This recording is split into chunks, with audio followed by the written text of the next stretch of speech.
for your training session should definitely directly correlate to what's going to be happening out on the field. So everything has to work, hand in hand, basically. To kind of answer your question? Yeah, but some people feel that doing stretching at the beginning of a training session is wrong. It should be done at the end of the training session. Do you have any input on that?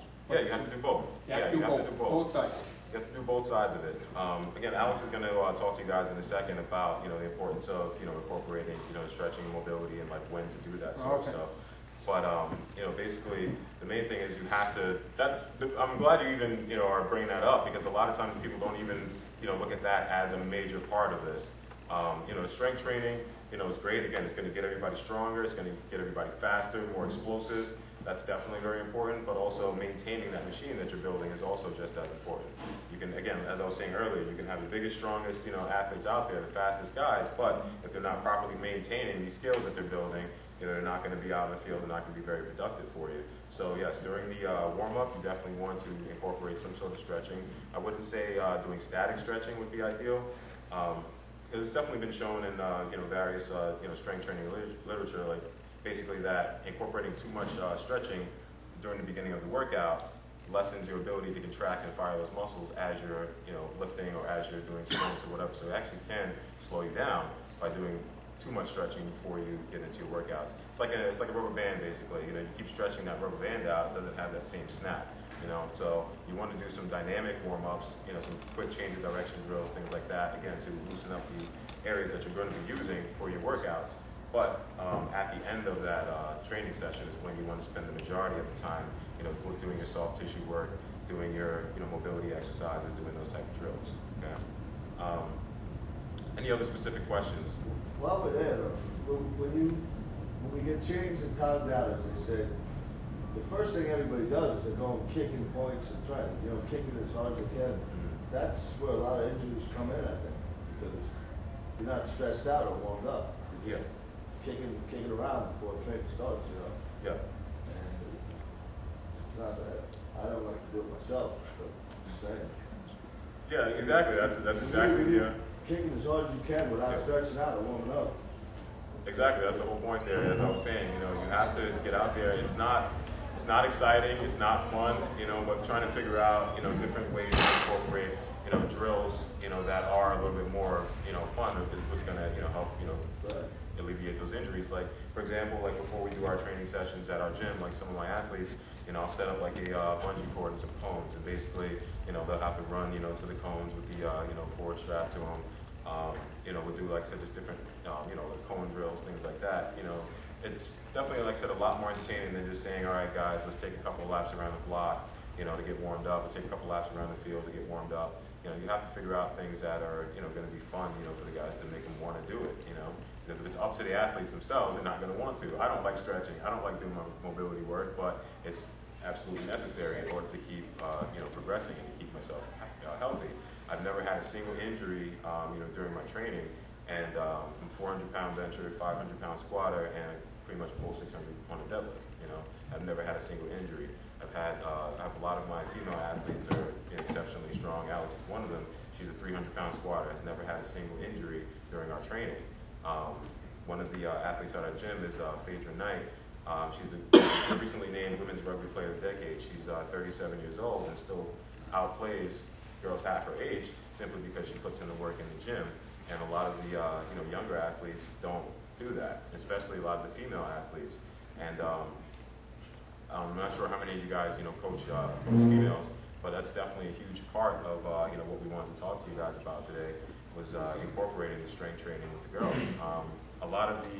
I trained a few athletes who play lacrosse at Manhattan College, and a couple of them came to me specifically because they've had ACL tears, they've had injuries that are pretty much preventable just by doing, again, certain exercises, again, squatting, deadlifting. We can go over a quick demo on those if need be, but just incorporating, like I said, those two main essential exercises right there will go a long way in regards to keeping athletes healthy. A lot of I'd say about 80% of ACL tears are non-contact injuries, just from changing direction and not having adequate stability in the joints, in the tendons, and the ligaments that are crucial to movement in the field. And again, that comes from improper training most of the time. Again, as I was saying earlier, figuring out exactly, how to set up your workouts in a manner that directly correlates to what you're doing on the field is what's most important. Going to the gym and sitting on the machine and doing leg extensions, doing leg curls, that's not going to help you. When you're on the field, you don't have a machine that's guiding your plane of motion. Getting underneath the bar and being able to, utilize your own body weight and being able to react against the, gravity, react against, different forces that are placed on your body, that place demands on your body, what's going to be, most important. So again, sitting on a machine, running on the treadmill, doing those type of things, not going to be directly, applicable to you when you're out there in the field. So when you talk to your guys about training, it's all about teaching them, how to use their own bodies. That's the most important part. So even with CrossFit, some of the workouts are just as simple. Again, just doing some basic body weight squats, doing pull-ups, just going back to the basic essentials of training. Like I said, we rig up, sleds. We do a lot of very simple things. We use sandbags. We use kegs. We use a lot of, things that aren't very expensive. And like I said, I know that's a huge part of the training for a lot of people is, who are getting into training, is spending money. Nobody wants to spend, hundreds of dollars on, gym memberships. Nobody wants to spend, hundreds of dollars on, equipment, and it's not even necessary. Simon, again, he trains at my gym, and he'll tell you, most of the stuff in there is stuff we rigged up ourselves, and we have some of the fittest athletes, some of the strongest athletes that you'll find anywhere in this area. We do strongman, we do powerlifting, we have, athletes that run triathlons, we have them, that play various sports, and our athletes are dominant, not because, we have the most expensive equipment, and because we have, the fanciest place, but it's all about learning how to properly, utilize, the things that you have, okay? So, again, we'll go into further detail into that in a second, but I'm going to have Alex just talk to you guys, just really quickly on some things that you can incorporate, with your athletes, just using very basic things like foam roller, PVC pipe, lacrosse balls, just on that soft tissue work. Hi guys. Okay, so pretty much, go back to your question. I'll address that first. As far as stretching is concerned prior to exercise and after, I would say that what I do when I run mobility and flexibility at our gym is I tell people that usually to focus on injury prone or injury areas that you've already had injury on prior to working out, to make sure that those areas are limber and stretched out because they already are prone to injury again, and then to utilize soft tissue work and your more static stretching at the end after it's all over. I fell 2 years ago and I have really bad sciatica now, so before I deadlift or squat, I know I need to do some heavy work on that area because I know I'm more prone to injury there and soreness, so I do a lot of work in that area. But I also tend to address things that I know I'm going to be utilizing a lot of. So when you're deadlifting or squatting, there's a lot of hip drive, so I make sure I do a lot of dynamic stretching in the hip and hamstring area. It's exercise related, right? So those areas that you know are going to be your most dynamic during your lift or during your workout, including push-ups, squatting, anything, pull-ups, you want to just generally run through those regions especially, because those are the areas that you're going to wind up seeing your injuries come from. As far as there are some things that you wouldn't necessarily assume go together. When squatting, everybody says it's lower body. I typically work out more shoulders during back squatting and squatting than anything else.